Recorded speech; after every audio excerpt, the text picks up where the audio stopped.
आषाढी एकादशीनिमित्त सांगलीत भक्तिरसाची मेजवानी. 27 जुलैला अभंगवाणीचा सुरेल कार्यक्रम. आषाढी एकादशीनिमित्त सांगलीकरांसाठी भक्तिरसाची सुरेल मेजवानी.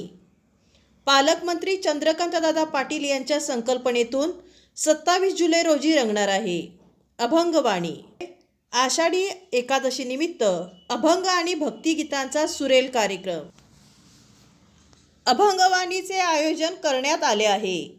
हा कार्यक्रम सोमवार 27 जुलै 2026 रोजी दुपारी 4:30 वाजता सांगलीतील विष्णुदास भावे नाट्य मंदिरात होणार आहे. वारकरी परंपरेतील अभंग आणि भक्ती संगीताचा आनंद रसिकांना मिळावा या उद्देशाने या विशेष कार्यक्रमाचे आयोजन करण्यात आले आहे. कार्यक्रमात प्रसिद्ध गायक सिद्धार्थ पाटील, अभिषेक तेलंग आणि यशश्री जोशी आपल्या सुरेल आवाजातून रसिकांना भक्तिरसाची अनुभूती देणार आहेत. तर संगीताची साथ देणार आहेत कीबोर्डवर अविनाश इनामदार, हार्मोनियमवर केदार सांभारे, व्हायोलिनवर केदार गुळोनी, तबल्यावर अजय भोगले, पखवाजावर शौनक भोगले, तसेच साईड रिदमवर विनोद सावंत, हँड सोनिकवर किरण ठाणेदार आणि बासरीवर सौरभ माळी. कार्यक्रमाचे संगीत संयोजन किरण ठाणेदार यांचे असून कार्यक्रमाचे निवेदक शशांक लिमये करणार आहेत. विशेष म्हणजे या कार्यक्रमासाठी प्रवेश विनामूल्य आहे.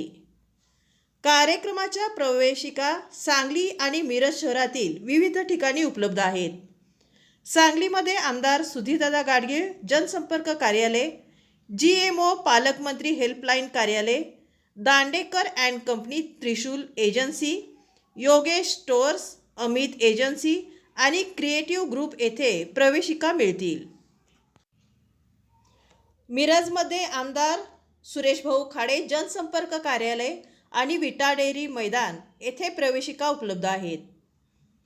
आषाढी एकादशीनिमित्त होणाऱ्या या भक्तिमय अभंगवाणी कार्यक्रमाचा आनंद घेण्यासाठी सांगली जिल्ह्यातील नागरिक, वारकरी आणि संगीतप्रेमींनी मोठ्या संख्येने उपस्थित राहावे असे आवाहन पालकमंत्री चंद्रकांतदादा पाटील यांच्या वतीने करण्यात आले आहे.